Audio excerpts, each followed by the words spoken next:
On dit que le silence des pauvres est une prière que Dieu écoute avec une attention particulière. Dans le marché bouillonnant de la ville de Bundiali, tout le monde connaissait Aminata. On l'appelait la petite au beignet. Mais ce que personne ne savait, c'est qu'Aminata portait autour du cou un secret capable de faire tomber des rois et de transformer la poussière en or. Ce jour-là, alors que le soleil frappait de toutes ses forces sur les étals, Aminata allait commettre un geste qui changerait sa vie à jamais. Elle allait donner son dernier beignet à une femme que tout le monde fuyait comme la peste. Un geste de pure bonté ou la plus grande erreur de sa vie. Restez bien jusqu'à la fin, car l'histoire d'Aminata nous prouve que derrière chaque haillon peut se cacher une couronne. Bundiali était une ville de contrastes. D'un côté, les riches commerçantes parées de pagnes wax et de bijoux en or massif qui régnaient sur le marché. De l'autre, Aminata. Orpheline depuis ses 10 ans, elle vivait dans une petite case en banco avec sa grand-mère, Maminé, dont les yeux s'éteignaient doucement sous le poids de la cataracte. Chaque matin, avant que le premier coq ne chante, Aminata allumait le feu. La fumée piquait ses yeux, mais elle ne se plaignait jamais. Elle préparait ses beignets avec un soin infini. Ses gestes étaient une danse, une prière. Mais au marché, la réalité était cruelle. Madame Sira, la plus riche marchande de tissus, ne ratait jamais une occasion de l'humilier. « Pousse-toi avec ta friture, petite misérable, tu vas salir mes étoffes de soie !» criait-elle en l'éclaboussant d'eau sale. Aminata baissait la tête. Elle n'avait qu'un seul rêve, payer l'opération des yeux de sa grand-mère. Chaque pièce de monnaie comptait. Mais ce jour-là, les ventes étaient catastrophiques. La faim lui tordait le ventre, et il ne lui restait qu'un seul beignet dans sa corbeille. C'est alors qu'elle la vit. Au milieu de la foule, une vieille mendiante avançait. Ses vêtements étaient des lambeaux noirs et une odeur de terre et de racines la précédait. Les gens s'écartaient. Madame Sira lui jeta une pierre en criant « Va-t'en, oiseau de malheur !» La vieille tomba juste devant l'étal d'Aminata. Sans éviter, la jeune fille posa sa corbeille, aida la femme à se relever et avec un sourire doux lui tendit son dernier beignet. « Mangez, grand-mère, vous en avez plus besoin que moi. » La vieille femme croqua dans le beignet puis fixa Aminata avec des yeux qui semblaient lire dans son âme. Elle plongea sa main dans son sac de haillons et en sortit un collier. Ce n'était qu'un simple cordon de cuir avec une pierre noire, polie et terne. « Ceci est le collier de l'ancêtre, » murmura-t-elle. « Pour beaucoup, ce n'est qu'un caillou, mais pour celui qui sait écouter, c'est une porte. Porte-le, Aminata, et n'oublie jamais. La vérité ne se voit pas, elle s'entend. » Avant qu'Aminata ne puisse dire merci, la vieille s'était évaporée dans la poussière du marché.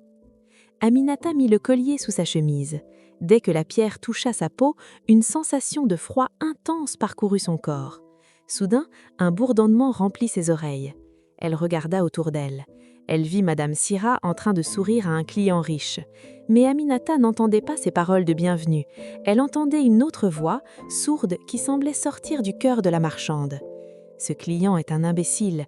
Je vais lui vendre ce tissu déteint au prix du pur coton et utiliser l'argent pour corrompre le garde du palais. » Aminata sursauta.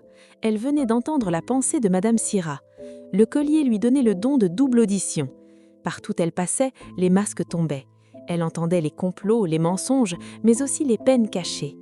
Mais le plus grand danger approchait. Le roi de Bundiali, un homme juste mais vieillissant, était gravement malade. Une rumeur courait. Son propre premier ministre cherchait à l'empoisonner pour prendre le trône. Le destin frappa à la porte d'Aminata 3 jours plus tard. Alors qu'elle livrait des beignets près des cuisines du palais, elle croisa le premier ministre. Le collier brûla sa poitrine. Elle entendit sa pensée, claire comme de l'eau de roche. « Ce soir, dans la soupe du roi, je verserai le venin de Mamba. Demain, Bundiali sera à moi. » Aminata était pétrifiée. Comment une simple vendeuse de beignets pourrait-elle arrêter l'homme le plus puissant du royaume?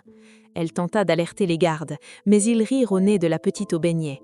Elle fut jetée au cachot sur ordre du ministre qui l'avait vue rôder. Dans le noir, Aminata pleura. Elle pensa à sa grand-mère. C'est alors que la pierre noire s'illumina d'une lueur violette.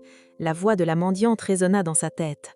La vérité ne se voit pas, elle s'entend, mais elle doit aussi être dite.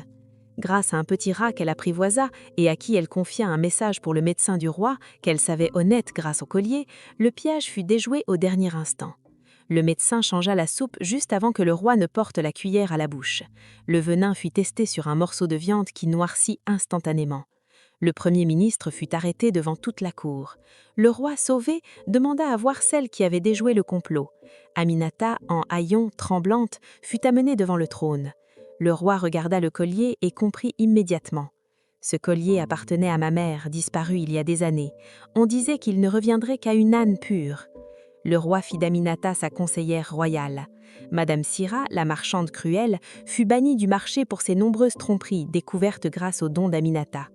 La première chose que fit la jeune fille fut de faire venir les meilleurs médecins du continent pour opérer Maminé.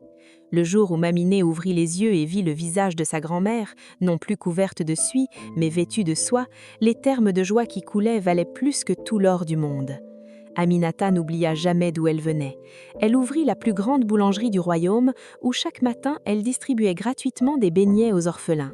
On raconte que si vous passez à Boundiali et que vous êtes sincère, vous pouvez encore entendre la pierre noire murmurer à votre oreille. Car rappelez-vous bien, celui qui sème la bonté finit toujours par récolter la royauté. La destinée peut être retardée, mais elle ne peut jamais être volée.